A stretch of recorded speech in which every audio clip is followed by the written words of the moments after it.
நான் வாழ்க்கையில் பார்த்த 100 சாமிகளில் ஒரு சாமி சசி. சினிமாவில் சாமிகள் கிடையாது, ரொம்ப கம்மி. ஒரு 10 பேர் தேடுவாங்களான்னு டவுட்டு. நான் இந்த 30 வருஷ சினிமாவில்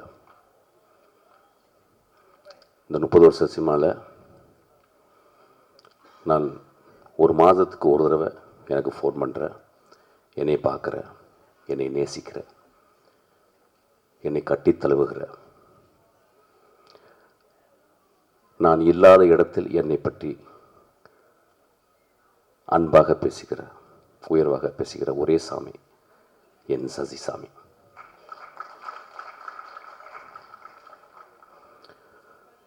சினிமாவில் என்ன சாதிக்க போகிறோம், ஒரு நேஷ்னல் அவார்டு வாங்குவோம்,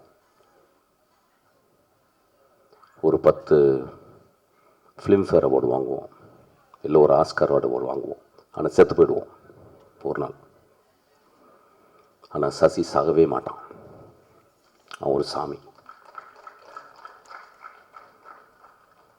எங்கள் அண்ணா அவன் ஆக்சுவலாக. அவன் திடீர்னு எனக்கு ஃபோன் பண்ணி சொல்லுவான், டேய் ஒரு அழகான சூரியன் அப்படியே ஒரு ஈவினிங் அப்படியே அஸ்தமிச்சிட்டா, நான் பார்த்தேன். அப்போ இந்த அழகை யார்கிட்ட பேசுகிறேன்னு தெரியல, உன்கிட்ட தான்டா பேசணும் அப்படின்னு சொல்லி என்கிட்ட பேசுவோம். ரொம்ப தேங்க்ஸ்ண்ணா. இதுதான் எனக்கு விருது. நீங்கள் எப்பொழுதுமே என்னுடைய விருது. நான் கதிர் சார்ட்ட இருக்கும்போது அப்போ யார்ட்டையுமே நான் பழகலை, ரொம்ப கட்டுக்கோப்போடு இருப்பேன். அந்த கதிர் சாரோடு இருந்த எவ்வளவோ டைரக்டர்ஸில் நான் ரொம்ப நம்புகிற, நேசிக்கிற ஒரு அருமையான சாமி எங்கள் சசி சார்.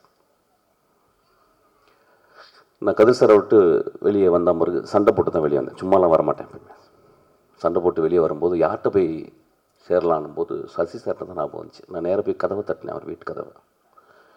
அவர் உடனே திறந்து, என்னப்பா அப்படின்னாரு. இல்லை சார், நான் உங்கள்ட்ட அசிஸ்டண்ட்டை சேர வந்திருக்கேன் அப்படின்னு. அப்புறம் ஒரு 10 நிமிஷம் 15 நிமிஷம் பேசினார். அதுக்கப்புறம் இல்லைப்பா என்னால் இப்போ சேர்த்துக்க முடியாதா. சரி சார், திரும்பி போய் லேண்ட்மார்க்கில் போய் ஜாயின் பண்ணிட்டேன். அதுக்கப்புறம் தான் வின்சென்ட் செல்வம் என்னை கூப்பிட்டு போனார். எப்பொழுதுமே மனிதர்களை உற்று பார்த்து அவங்களுக்கு ஏதாவது பிரச்சனையா என்ன அப்படின்றது ஒரு தாயுள்ளத்தோடு பார்க்கக்கூடிய ஒரு மனுஷன் சசி. நான் மனிதர்கள்ட்ட, அதாவது ஆம்பளைங்கள்ட்ட ரொம்ப அதிசயப்படுற விஷயம் என்னென்னா, அந்த ஆம்பளைங்கள்ட்ட இருக்கிற பெண்மைத்தன்மை. சமூகம் ஆம்பளைங்களாகவே பார்க்குது, பெண்களை பெண்களாகவே பார்க்குது. ஆனால் இவங்க சொல்கிறாரு, there are anima and animus. Anima and animus 2 இருக்குது பாடிக்குள்ள. அப்போ அந்த அனிமா, அந்த பெண் தன்மை யார்கிட்டலாம் அதிகமாக இருக்கும், அவங்கெல்லாம் மிகச்சிறந்த மனிதர்களாக இருப்பாங்க. இப்போ இளையராஜாட்ட பார்த்தீங்கன்னா ரொம்ப பெண் தன்மை இருக்கும், ரகுமான்கிட்ட பார்த்தீங்கன்னா ரொம்ப பெண் தன்மை இருக்கும். அதனால தான் மிகச்சிறந்த படைப்பாளிகளாக இருக்கிறாங்க. நிஜ வாழ்க்கையில் அந்த ஆணுக்குள்ளே இருக்க பெண் தன்மை, அந்த அரவணைப்பு, அந்த பாசம், அந்த அந்த பரிதாபம், அந்த பரிதவிப்பு எவன்ட்டு இருக்கோ அவன் ஒரு எக்ஸ்ட்ரானரி ஹியூமன் பீயிங்காக இருக்கான். அப்படியாப்பட்ட எக்ஸ்ட்ரானரி ஹியூமன் பீயிங் தான் சசி. ஆக்சுவலி என்னை ரொம்ப சொல்லுவாங்க, ரொம்ப முரட்டு பைய அப்படின்பாங்க. இப்படின்னா அழுதுருவேன். ஆக்சுவலாக கிட்டத்தட்ட நான் அந்த ஒரு நிலைமையிலேருந்து நான் இப்போ பேசுகிறேன். ஆக்சுவலாக என் சசி இந்த கதையை எழுதி முடித்த பிறகு எனக்கு ஒரு ஃபோன் பண்ணுறார். எங்கப்பா இருக்க அப்படின்றார். ஆஃபீஸில் இருக்கேண்ணா. எனக்காக ஒரு 2 மணி நேரம் ஆஃபீஸ் விட்டு வெளியே போவியான்னு கேட்டார். போகிறேண்ணா. இல்லை, உன் அசிஸ்டன்ஸை கதை சொல்லணும் அப்படின்னாரு. நண்பர்களே, 2026 30 வருஷம் இருந்த ஒரு டைரக்டர் இன்னொரு டேரக்டருடைய அசிஸ்டன்ட் டைரக்டர் நம்பி கதை சொல்ல வரான்னா அவன் சசி தாங்க வருவான், வேறு யாரும் மாட்டான். நான் 2 மணி நேரம் வெளியே இருந்தேன். என்னுடைய 3 அசிஸ்டண்ட்டை சசி ஒரு குழந்தை போல் உட்கார்ந்து, அவன் அப்போ 2 வருஷம் தான் ஒர்க் பண்ணியிருக்கேன் என்கிட்ட. 2 ஒரு படம் தான் ஒர்க் பண்ணியிருக்காங்க. ஆக்சுவலாக ஏன்னா என் படம் வந்து 6 வருஷம் ஆச்சு, 2 படம் என்னாச்சுன்னே தெரில. அந்த அசிஸ்டன்ட் டைரக்டரை மதித்து, ஏன்னா 2-3 தடவை மீட் பண்ணியிருக்கிற போல் அவங்க பேசுகிறாங்க, அவங்க படிக்கிறத பார்க்குறாங்க, அவங்க என் கூட விவாதம் பண்ணுற பார்க்குறாங்க. சசியோடைய அசிஸ்டன்ஸ் மாதிரி இல்லை என் அசிஸ்டன்ஸ் கத்தி எடுத்து கழுத்தில் வைப்பான். சசியோடைய அசிஸ்டன்ட் மயில இருக்க தொட்டு எண்ணெயை தொட்டு தடவுவான். என் அசிஸ்டன்ஸ் கத்தி எடுத்து வைப்பான், கன் எடுத்து வைப்பான். ஏன்னா முதல் நாள் வந்தவொடனே அதுதான் பழக்குவேன். கன் எடுத்து இங்கே வைக்கணுண்டா, கத்தி எடுத்து பின்னாடி வைக்கணும்டான்னு சொல்லுவேன். You have to be ruthless to me அப்படிம்பேன். ஏன்னா சினிமாவில் இருந்தால் you have to be ruthless. Cinema கொன்றும் உங்களை. ஸோ அந்த மாதிரி மனிதர்களை பார்த்துட்டு, அந்த மாதிரி அந்த 2 அசிஸ்டன்ட், ஒரு பெண்ணு, என் மகள் ஒருத்தர் இருக்கா நிவேதா, அப்புறம் வெங்கட்னு ஒருத்தர் இருக்கான், அப்புறம் இன்னொரு பையன் அவங்க கூட ரங்கநாதன், 3 பேர் வந்து கதை சொல்கிறார். Imagine this process, the process. Who are they? They are fucking nothing actually. They are nothing.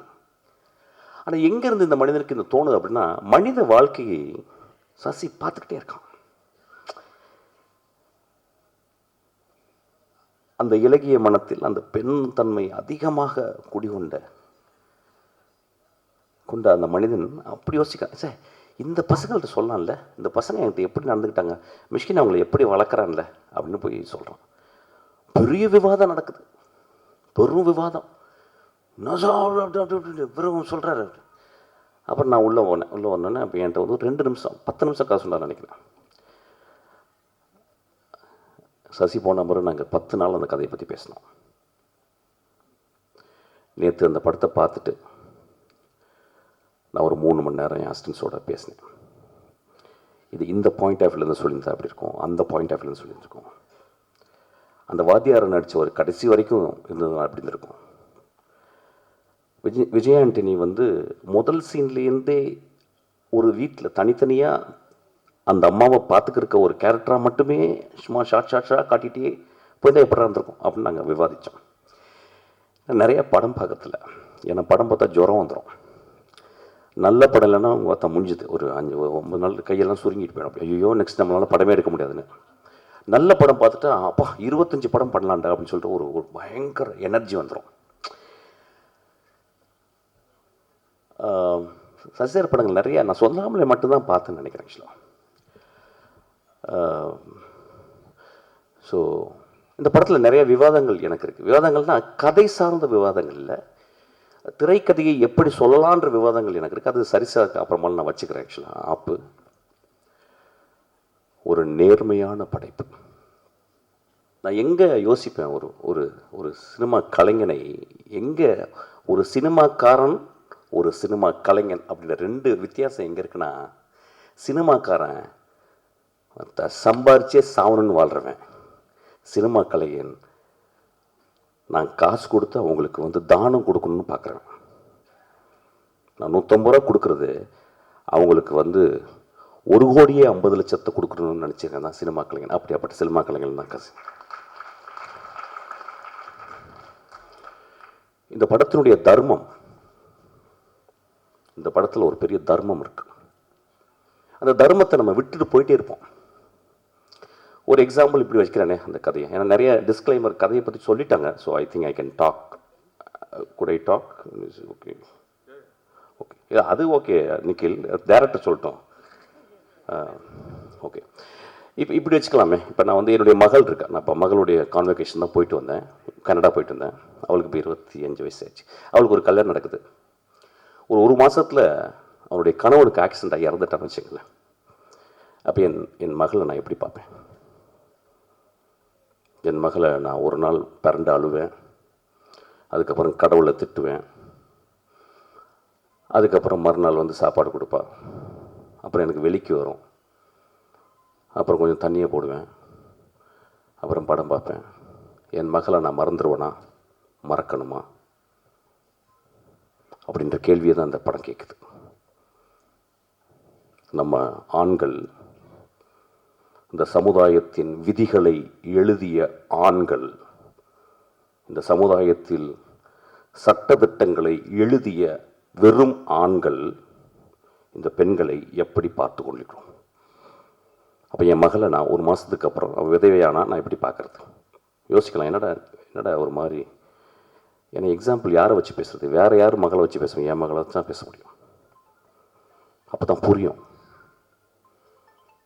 அப்போ நம்ம வீட்டில், நம்ம வீட்டு பக்கத்தில், நம்ம தெருவில் அத்தனை பெண்கள், கணவனை இழந்த பெண்கள், கல்யாணமாகாத பெண்கள், கல்யாணமாகி வரதட்சணை கொடுமையாக வீட்டில் விரட்டி அடிக்கப்பட்ட பெண்கள், இந்த பெண்ணுக்கு குழந்தையே பிறக்காது அவ மூலின்னு சொல்லி அனுப்பப்பட்ட பெண்கள், இப்படி ஒவ்வொரு தெருக்களிலும் ஒரு இறக்காமல் புதைக்கப்பட்ட பெண்கள் வாழ்ந்து கொண்டே இருக்கிறார்கள். அப்படியாப்பட்ட ஒரு பொண்ணை தான் சசி படம் எடுத்திருக்கான். இந்த கதையை சொல்லும்போது வெகு சில டைரக்டர் தான் இங்கே கதையை தியானிக்கிறான். நான் அசிஸ்டன்ட் டைரக்டர் சொன்னேன், கதையை அசிஸ்டன்ட் டைரக்டர் வரும்போதே மொத்தம் 6 கதை வச்சுருக்கான். 6 பேருக்கு கதை இருக்கும். இன்றைக்கி நான் சொல்லிட்டு வந்தேன் அசிஸ்டன்ட், தம்பிங்களா அந்த கதையெல்லாம் இருக்குல்ல, எங்கேயாவது கொண்டு போய் குழியை தோண்டி புதைச்சிருக்கேன். ஒரு 3 வருஷம் என் கூட வாங்க, என் கூட பழகுங்க, நான் பழகக்கூடிய மனிதர்களோட பாருங்கள். கதை வயிற்றில் பிறக்குண்டா உங்களுக்கு அப்படின்னு சொல்லிட்டு, அப்படி பிறந்த கதை தான் அந்த கதை. ஆக்சுவலாக ஒரு கதாசிரியன் செய்வதில்லை. Movies are not made. They happen. They gestate. It gives birth to you. The story will make you a mother. அப்போ இந்த கதையை அவர் சொல்லும் போது நான் இந்த கதையினுடைய தர்மத்தை பார்த்தேன். சரி, எப்படி சமூகத்தை ஒத்து பார்த்துருக்கான், எப்படி பெண்களை ஒத்து பார்த்துருக்கான். It's a beautiful story. எனக்கு ரொம்ப பிடிச்ச ஸ்டோரி. லெட் மீ வேறு கீர் போட்டு அப்படியே கொஞ்சம் மாறுறேன். ஆக்சுவலாக நான் போர் அடிக்குது லைட்டாக. ரொம்ப அழகாக அந்த திரைப்படத்து கதாநாயகி, அந்த கதையின் நாயகி, ரொம்ப வருஷத்துக்கு அப்புறம், நான் நிறைய படங்கள் பார்க்குறதில்ல, படிக்கிறேன். ரொம்ப வருஷத்துக்கு அப்புறம் ஒரு ரிமார்க்கபிளான ஒரு ஆர்டிஸ்ட்டை நான் பார்த்தேன் இந்த படத்தில். அவங்கள ரீசெண்டாக நான் ஏதோ ஒரு சந்தித்தேன், நான் அவங்கள பேசலை, நான் அவங்கள்ட்ட. But I saw that it's a very remarkable performance, very genuine performance, very caring performance, and she has put her soul and blood and everything on that character. அது ரொம்ப ரேர். சசியினுடைய படங்களில் அந்த பூ படம் அந்த மாதிரிலாம் அவர் ரொம்ப ரிமார்க்கபிளாக அவர் எழுதுவார். அவருக்கு என்னமோ சசி பெண்களை ரொம்ப புரிஞ்சிருக்கு. எங்கள் அண்ணி நான் பார்த்துருக்கேன், சசி அவங்க மனைவி. ரொம்ப எல்லாருக்குமே பெண்களை புரியாது.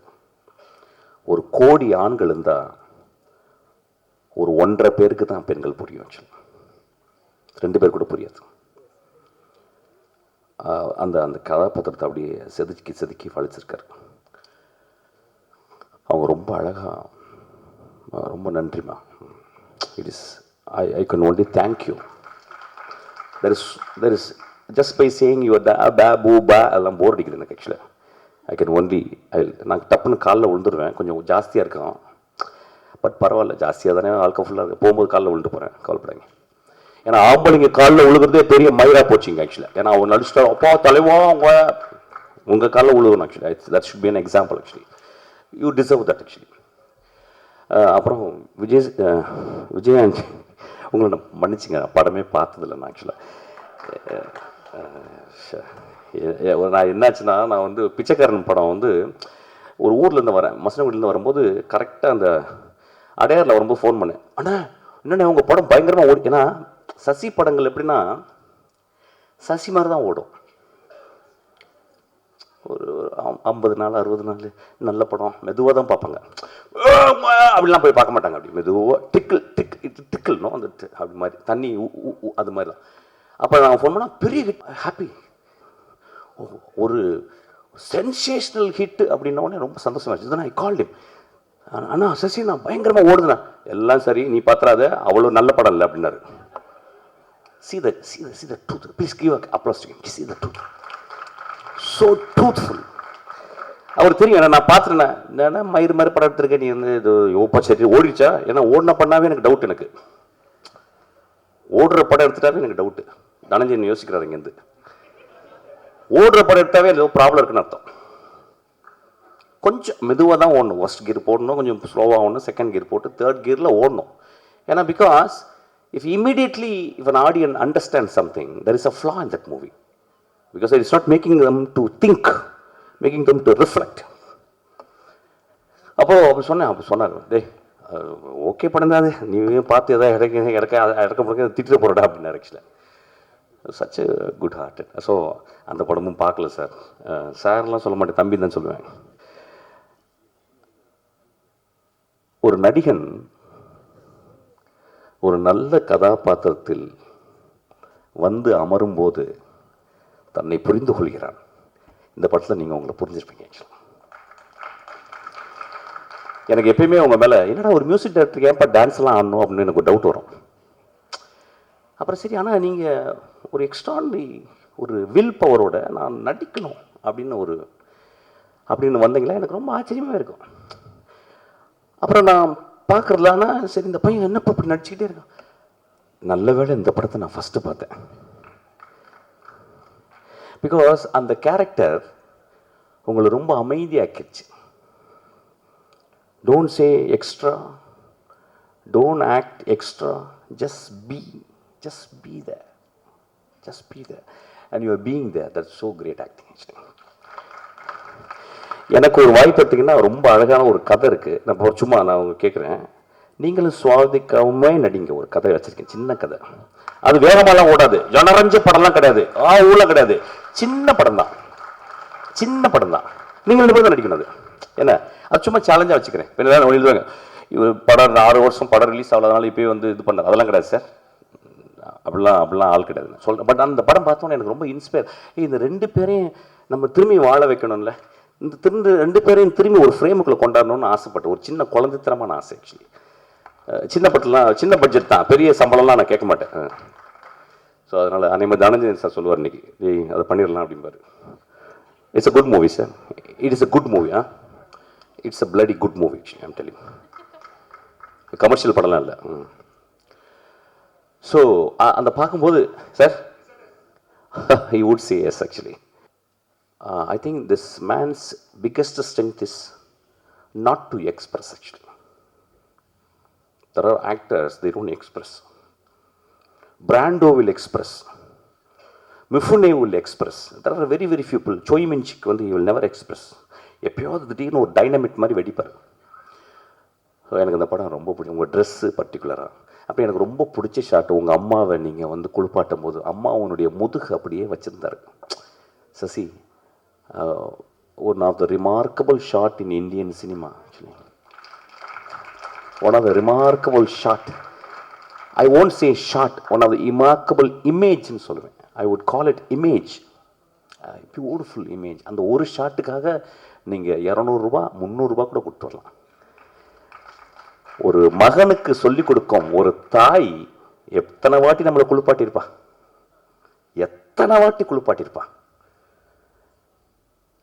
ஒரு தாயை நம்ம குளிப்பாட்டக்கூடிய வாய்ப்பு வருதா, வருமாயா நம்மளுக்கு? அப்போ யாராவது ஒரு நர்ஸை போட்டு மனைவி குளிப்பாட்டுவாளா? நம்ம மனைவி ரொம்ப ரேரஸ்ட் ஹேப்பனிங் தான். ஒரு தாயை மகன் திரும்பி குளிப்பாட்டுதல், அவன் குளிப்பாட்ட வச்சிருக்கான். ஆக்சுவலாக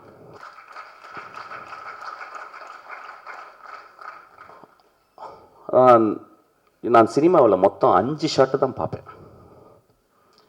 ஃபர்ஸ்ட் ஹாஃப் முன்னால் ஒரு 2-3 ஷாட்டு, செகண்ட் ஹாஃபில் ஒரு 2-3 ஷாட், ஒரு 2-3 இமேஜஸ் கிடைச்சா போதும். என் லைஃப் அப்படி அந்த படம் பார்த்தா போதும். நான் ரொம்ப மோசமான படங்களில் ஒரு 2-3 ஷாட் பார்த்தா எனக்கு ரொம்ப ஹாப்பியாகிடும். இந்த படத்தில் சசி பேக் பண்ணிக்கிட்டே இருக்கான், பேக். நிறைய ஆக்சுவலாக சொல்லப்போனால் இந்த படம் தான் சசியினுடைய ஆக கமர்ஷியல் படம்னு சொல்லுவேன். நான் வந்து பிச்சைக்காரன் பார்க்கல, இந்த படத்தில் நிறைய கமர்ஷியலாகவும் பண்ணியிருக்காரு.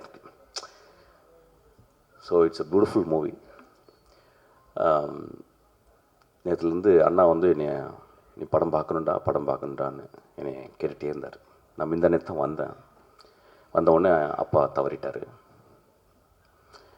எங்கள் கலை உலக தந்தை.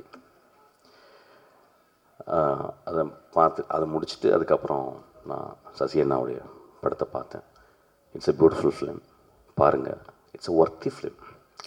ஒரு படம் ஒரு 150 ரூபா கொடுத்துட்டு சும்மா 2 hours அப்படி காரில் வந்து தியேட்டருக்குள்ளே வந்து போகிறது இல்லைங்க. ஒரு படம் காரில் வந்து இறங்கி ஒரு இருட்டு தியேட்டரில் வந்து உட்காந்து வாழ்நாள் முழுதும் நாம் செய்த தியாகத்தையும், வாழ்நாள் முழுதும் நாம் செய்த துரோகத்தையும், வாழ்நாள் முழுதும் நாம் செய்த தர்மத்தையும் யோசிக்க வைக்கிற இடம் தான் தியேட்டர். ஆக்சுவலி இந்த படம் பாருங்கள். உங்களுக்குள்ளே இருக்க பெண்மை, உங்களுக்குள்ளே இருக்க தாய் அன்பு, உங்களுக்குள்ளே இருக்க எல்லா பெஸ்ட்டு திங்கையும் இந்த படம் போக் பண்ணி சொல்லிக் கொடுக்கும். டேய், உனக்குள்ள இவ்வளோ பெஸ்ட் இருக்குடா, நீ இவ்வளோ நல்லவன்டான்னு சொல்லும். ஒரு நல்ல படம் சொல்லுது, இந்த படம் சொல்லியிருக்கு. நன்றி.